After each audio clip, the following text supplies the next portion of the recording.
Hi everyone, I hope you're doing well.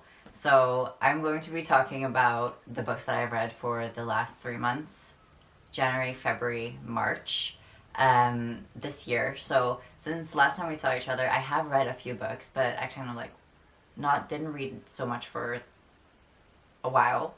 But then I've slowly been finding my groove again. And I've kind of come to this point where I found a really nice middle ground where I'm not reading to try to achieve something, or because I feel like I need to read, I'm just picking up whatever whenever I want to. So let's have a little chat and get into talking about some books.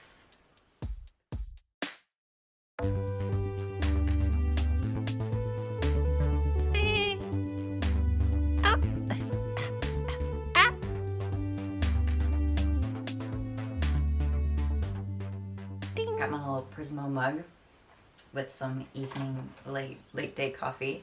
I'm not going to talk about them in order. I'm just going to pick them up willy-nilly.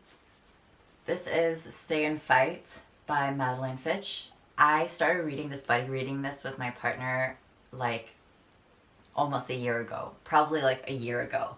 And it was just, my partner's not a reader and it just didn't go smoothly, but I finished it the first book of January this year. I think probably it affected me that I read it so slowly, but basically it's about this little family that sort of develops. Our main character buys this plot of land. The boyfriend that she's with doesn't want to be with her anymore, and then she ends up living with these two lesbians and their kid on this plot of land, and how that kind of propels the story forward and unfurls and whatnot. So it's really about the characters, and also about how the system doesn't work for them, the trouble they get in, and how they want to live off of the earth and kind of have this it's probably a word for it. It's just living off of the land and trying to sustain themselves, trying to not rely on technology and electricity and all that modern stuff. I will say I really liked what this book was saying. I think the story's a little slow and you get to follow all the characters, and I kept kind of mixing up who was who, maybe because I read it so slowly, but I do also feel the characters weren't really distinct enough, their voices. I'd have to keep reminding myself who was who, which was a bit frustrating. It got really scary at the end because it felt really real. I think I gave this book 3 stars. It was very average for me. It just lacked a certain pizzazz that it didn't have. I wish there was a tiny bit of magical element, and it would have been excellent. Just something that gave it an extra spark. And then we have this short story collection called Modern Times by Kathy Sweetney. And yes, those are fruit that look like genitals. So I picked this up randomly. It's a short story collection that kind of is a little bit speculative, in the way that there's some stories where the person is making films without a camera. There's a story where everyone starts slowly turning blue.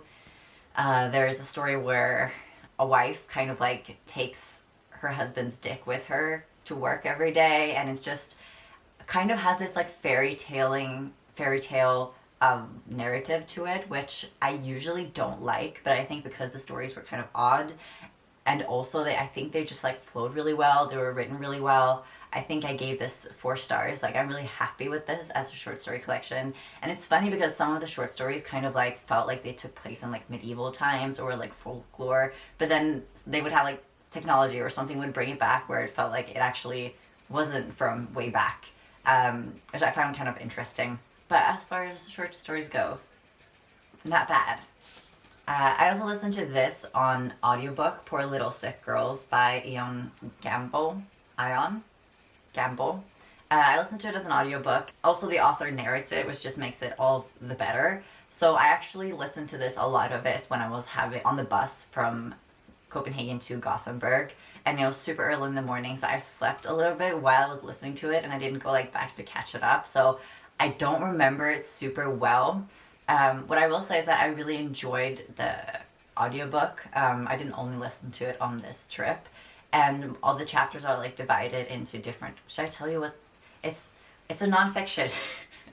It's a nonfiction based kind of like on the author's life and life experience being like disabled. And I think the author's from the UK.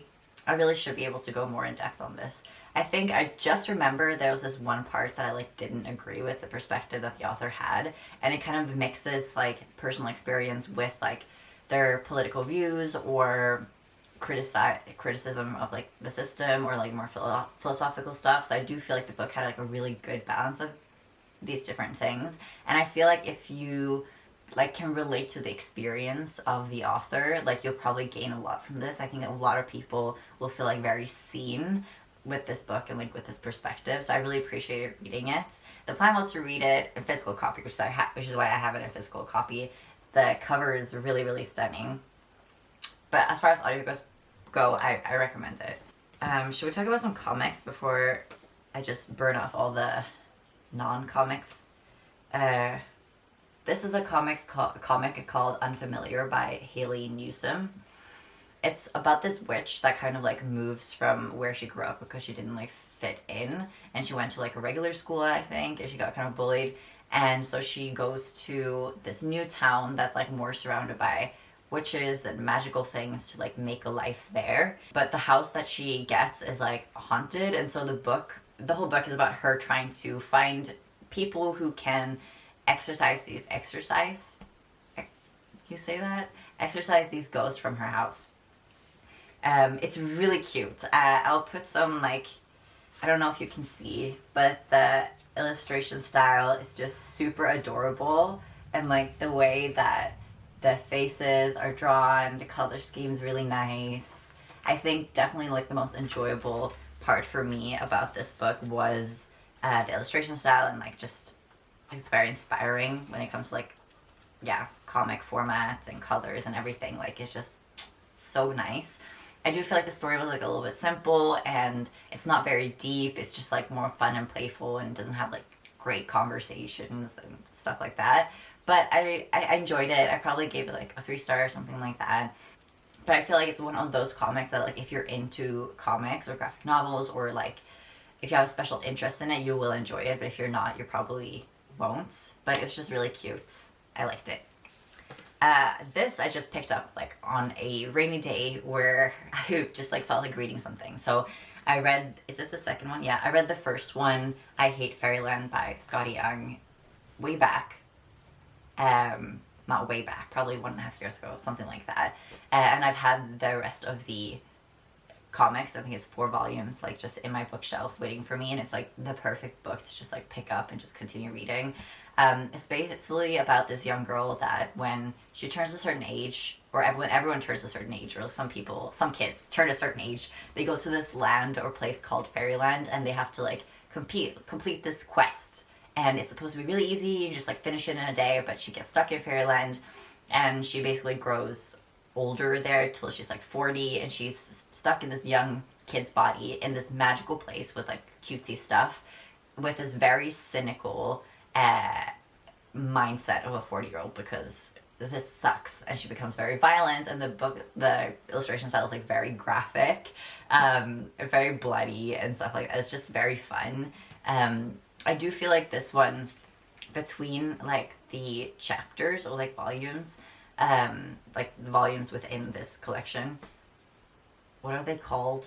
They're called something.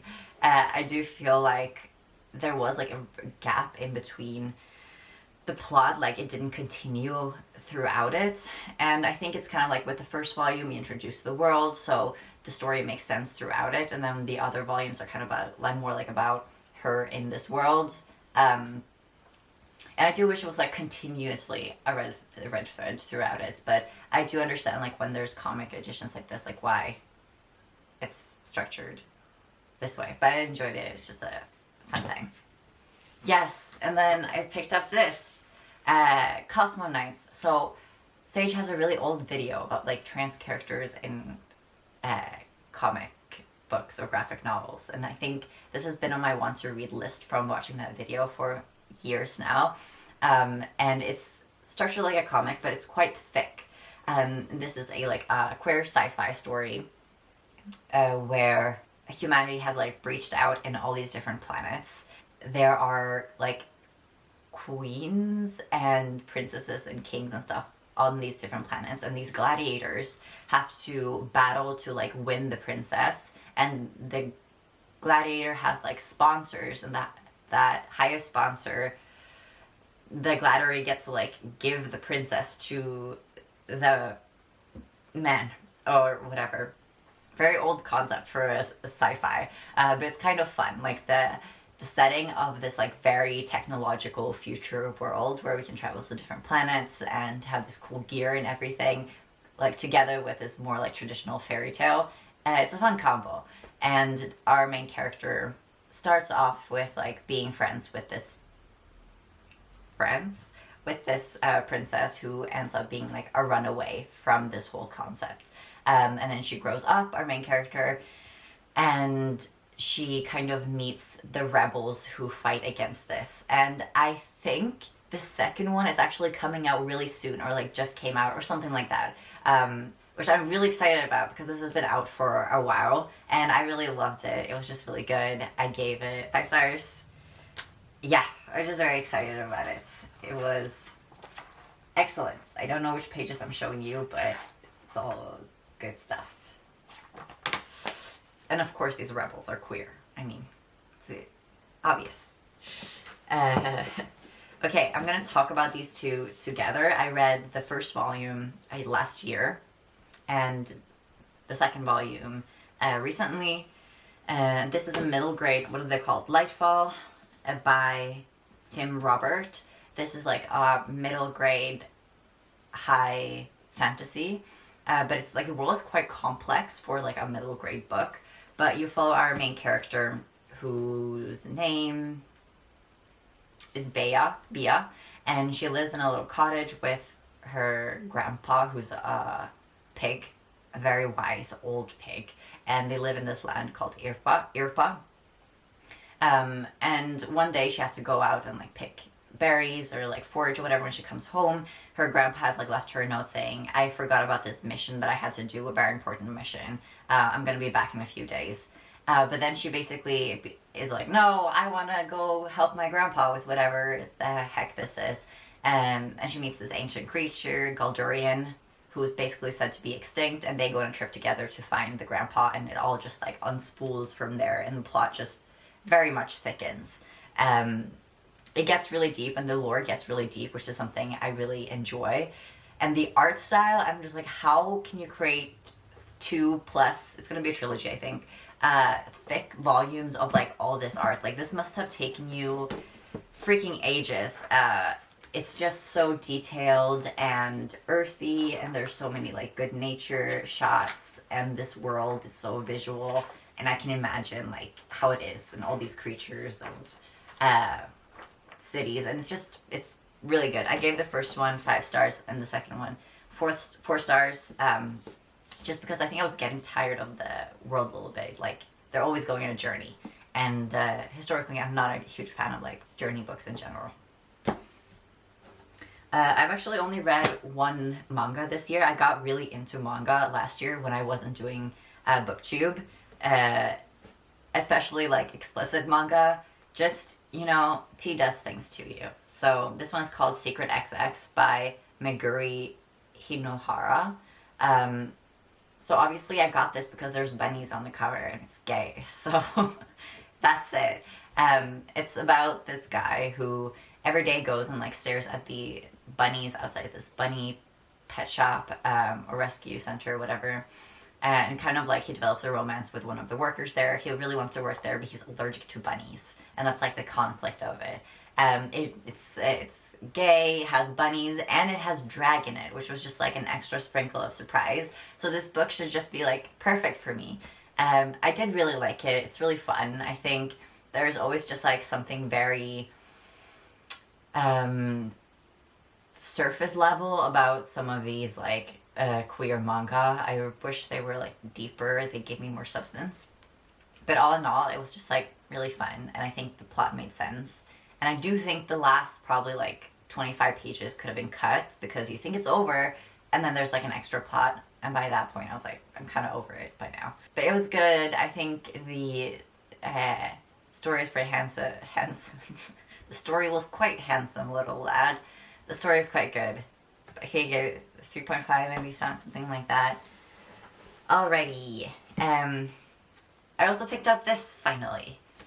This is You Made a Fool of Death with Your Beauty by Quick and Missy. So, released quite a while ago, but I never really got to it. But then I was like, okay, I know this is a really easy read, and I want to get back into reading more, and this really made the transition smoother. Do I remember the main character's name? I need to know the main character's name. Faye. So Faye is an artist. She has this backstory of her husband. They got together very young, and then something happened and he died like 5 years ago, and she's still not over it, and the book starts off with her trying to get back into dating.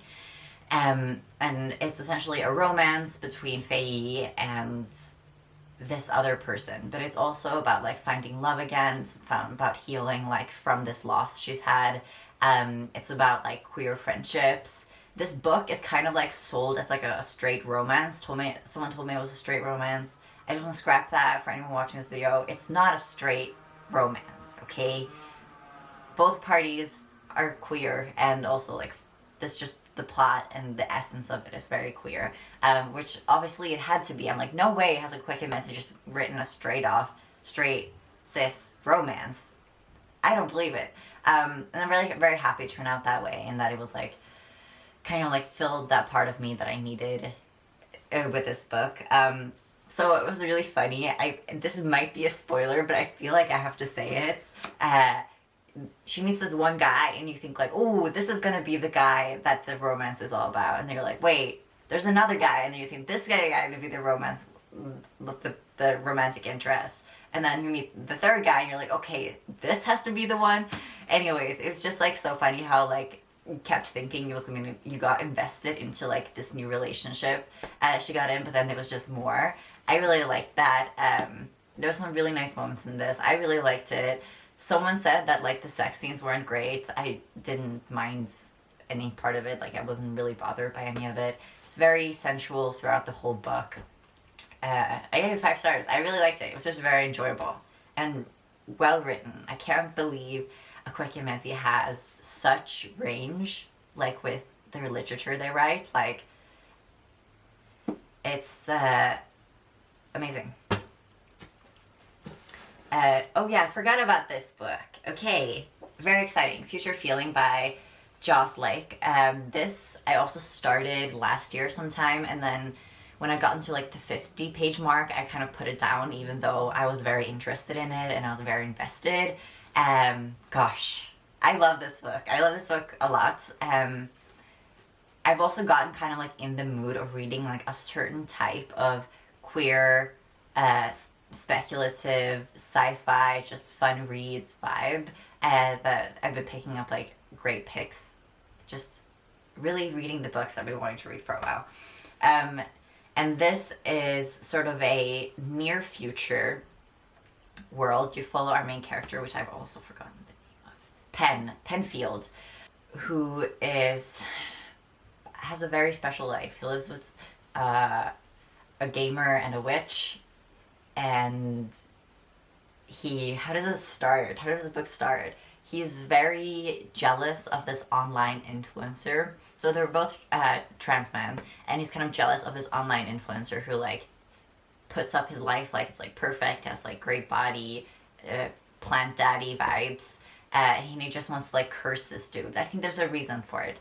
The curse lands wrong, and he accidentally curses another random person, and these two guys, our main character Penfield and the other guy, which I've also forgotten the name of, the influencer, need to go together and like bring him out of this depression. And you're like, where is the sci-fi element in this? Well, it's kind of like there's a system set up that's like a queer helpline, and there are all these like obelisks, something like that. Okay, words are not my specialty.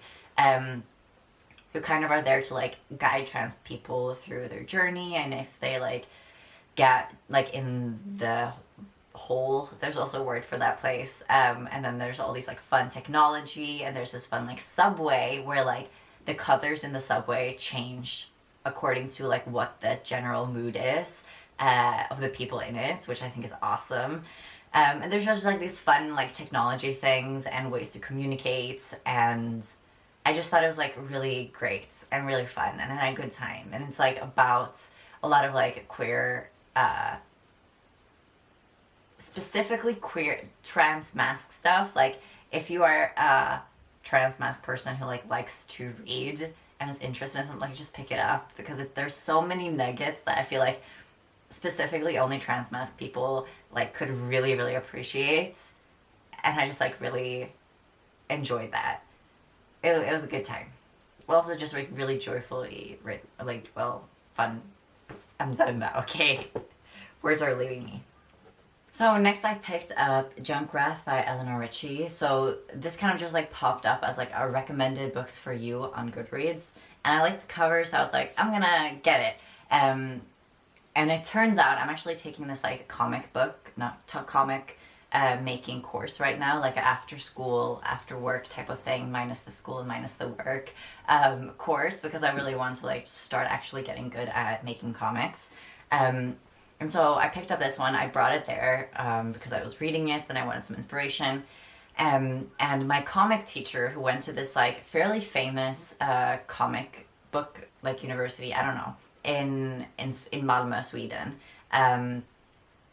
And she told me that this person, Eleanor, was one of her classmates, and she lives in Gothenburg, which is where I'm from. And I was just like, this is just a wild coincidence. And then she messaged this writer on Instagram being like, hey, my student just like came with this book by you. And I was like, that's wild. Anyways, this is just the highlight of this is the art. It's very unique.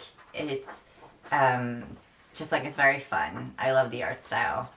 Very earthy and a little sci-fi, but this is also like a science fiction fantasy about, can you tell me what the main character is called? Gosh, I don't remember what the main character is called, okay? This follows the main character who like has been ice skating her whole life, but she just like doesn't feel the passion for it anymore. She knows it's what her parents want for her. One day she throws away her ice skates, and this creature called the Junkrat kind of is created out of it. So in this world, they have kind of distanced themselves from nature and try to like really recycle everything, really preserve everything. And it's kind of due to the fact that when you discard an item or you don't want it anymore, this kind of like ghostly creature is created from that unwanted energy, like encompassing that, which I thought was a cool plot. It has fun maps. It has an adventure story where she tries to get her ice skates back in a way, among other reasons. And every single person also has this cute little companion robot person who is just like there to like keep track and stuff, communicate, all the usual robot sidekick stuff that we call phones now. It was really fun. It was really good. I thought the story was great. It was very like straightforward. I will say though, like in the beginning, I did struggle a little bit with like the humor and like what the characters were feeling, but I think it was also just me struggling to read the facial expressions of this art style. And then once I got into it, it like went much smoother. But yeah, I enjoyed it. I gave it 4 stars. We have 3 more books to talk about. This is A Wrong Turn at the Office of Unmade List by Jane Rawson. So Jane Rawson is my favorite author. I think I can very clearly declare that now. So she's not very famous, but I've been trying to read this, which is her debut, for such a long time. It was so hard to get a hold of it. I've ordered from many different websites and never been successful. This is basically like a dystopian future book that takes place in Australia, and you follow our main character who had this kind of like happy-go-lucky life with her husband and her dog, and there's a big explosion, and all of a sudden she's like kind of thrust into this fend for herself every day, trying to just like live life, and it's very hot, and there's not many resources, and there's kind of like UN troops everywhere, places. It's just kind of like dystopian vibes, and we don't really know why, what happened, and all that. The plot around that's not really specified all that much. And then one of her friends finds this map that basically lets you travel. If you fold it a certain way, you're able to travel like through the creases where the map meets to like different locations. And if you kind of fall through those cracks, you end up at like a place that doesn't really exist, which is like a gateway place that can get you anywhere type of thing. And our main character in this book is an author, and when she like stops writing and throws away her book, this world that she's created kind of appears in this in-between place. It's way better explained than that, so it like actually makes sense rather than what I'm trying to say now. But it was just really good. I love the apocalyptic vibes together with this like really hopeful element of like magical realism or speculative fiction, because it puts the characters in like new situations. They have to consider new stuff, and it was just very well done. It was just like exactly what I wanted, exactly the type of the book that I want to read. That's kind of like climate fiction with a fun little elements, and then exploring like all these topics of like humanity and what relationships mean, and what memories mean to you, and what's real and what's not. It was really good. I highly recommend it. I also highly recommend Jane Austen as an author. I think she's incredible. I had to take a little intermission. A little break. Yes, I read this little thing, which I have had my eye on for quite some time, like also after reading, I want to say The Twilight Zone. Is that correct? By also Nina Fernandez. This is Space Invaders. And you kind of follow this group of friends as like they're haunted by memories of this one girl, Estelle, as a child, who they were all friends with. And it's kind of like about this friend group, and kind of, it's very written a little dreamlike. You have like flashes of memories from each person, both like back in time and also now, memories they have of this person. And it's kind of weaved into, I think, I want to say the Cuban Civil War, and it's about like also how that affected their lives, and about Estelle in particular, her father, who was involved somehow or a criminal in this situation. Wow, there's books everywhere. How did this happen? And it's written really well, and there's some very nice like dreamlike sequences that kind of like explore like what they were to each other and like their relationship, and but also like why it's like so haunting for them. And it's really interesting how like each person remembers Estelle differently, like dreams about their experience like with her differently and with each other in different ways. It was very, very well written. I think it just wasn't like deep enough or long enough for me to like really get into it, because it's so brief, which is I think in a way good for this book, because I don't know how much more I could have taken with like this style of narrative. But I'm really glad I read it, and it's like definitely read this before you read Twilight Zone, I think, because it's a bit more out there with like the speculative parts of it. I do definitely prefer Twilight Zone though, but this is like a nice taste of what the author, I said Nina Fernandez, I meant Nona Fernandez, if I said that incorrectly. Yeah, but I'm glad I finally read it, and this cover's pretty cool. Yes, I picked up this book, finally. Upright Women Wanted by Sarah Gailey. So I always see like Sarah Gailey blurb everything. So I'm like, who's this author that keeps blurbing everything? I finally picked this up, and it was like a big deal, I think, when it came out. And I was generally disappointed. It's sort of a futuristic, Western, dystopian, American novel. You follow this one girl that runs away from her city to kind of join this group called the Librarians. And the Librarians go from each like city or district and deliver books and repair the books that they have previously delivered. And that's kind of like their job, but they're sort of also rebels, and give contraband between cities, and they're trying to rebel against this system that's like really oppressive and not accepting and yada yada.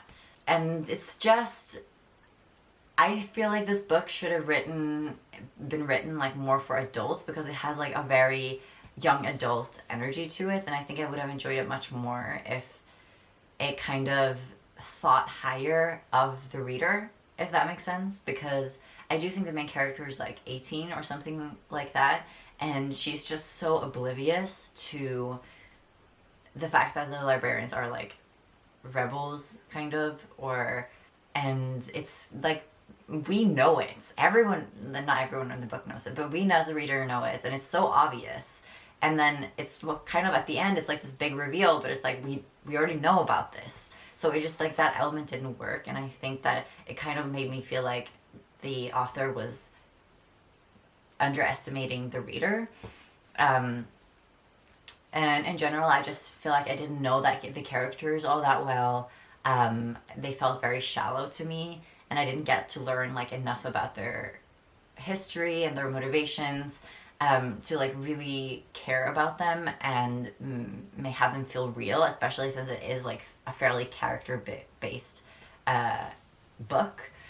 So that was kind of disappointing, and even though I was happy at kind of like the ending, it didn't also really make sense to me, because there's a romantic interest in this where the romance like just didn't develop naturally, in my opinion, whatsoever. It was just like, oh, I've had a crush on this girl for such a long time now, and now she's dead. Ooh, there's this another person. Now I'm like very infatuated with them, and it's like this happens so quickly after each other that you're like, no way. But I do like that it's loads of lesbian and non-binary people. That's fun. No, but I wasn't a fan. It's just, I didn't vibe with it. Didn't click with it. I think I gave it like 2.5 stars, probably. Last book I have to talk about today is the book of the year for me. And it's this book, My Volcano by John Elizabeth Stintsey. Stintsey? Yeah. So I was randomly browsing at the bookstore, as one does, and this formats, it's just, the book feels, oh, there was the receipt for the book. The book just has like very nice touch feel cover. I like it. It's a little square. It has great aesthetics, in my opinion. And I just started reading on the back, and I was like, it's a cli-fi, that's cool. It is speculative, that's cool. And then I was looking at the back, and I was like, the author's trans? How can you be more perfect? So I just randomly picked it up, started reading it, and it's excellent. I loved it. I loved it so much. I can't wait to read John's like other book called Vanishing Monuments that I know of. So this is, I was going to say dual perspective, but it's a, I don't know, like a dozen plus perspective. It takes place over a month or so, a little bit more, where a volcano rises up in the middle of New York, and you follow like so many perspectives of people who like experience this in different ways around the world, and the perspectives are very diverse. There's like queer people, a bunch of other people around the planet. Yeah. It's just like diverse perspectives, which is fun. But then like all these like kind of speculative weird things start to happen, and there's kind of different with each person and how they experience it, but it's all like kind of connected in a way. And even though the book is quite slow, I was like never bored reading it. I just wanted to like continue reading. It has a great pace. It is like very cool, these little magical things. There's one young boy who runs around this I think like flagpole a certain number of times, and he's like transported back way in the past. There's this one person who kind of discovers that there's like two versions of himself, and there are also people who like get obsessed with Fiji, and there's this one professor in Japan who like is obsessed with kind of like this fire volcano. Is a volcano like a fairy tale, and does research on that. And he also records like his entire livelihood, like he always has a camera going that anyone can watch on the live stream. I guess just like for funsies. But then there's also like rock guy and fungi spreading everywhere, and it's just like these crazy coincidences like all over the planet, and the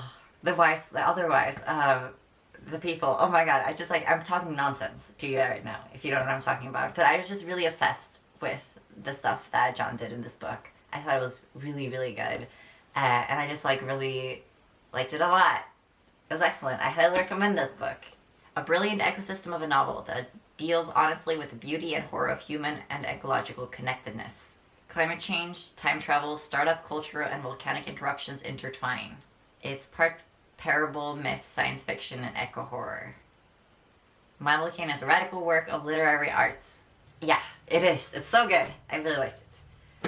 And that was it for today's video. I know it was a little long, but this was 3 months of books, and as you can tell, like, I've been taking it quite slow, which has been really nice, but this is just like a really good amount for me to be reading in general, I think.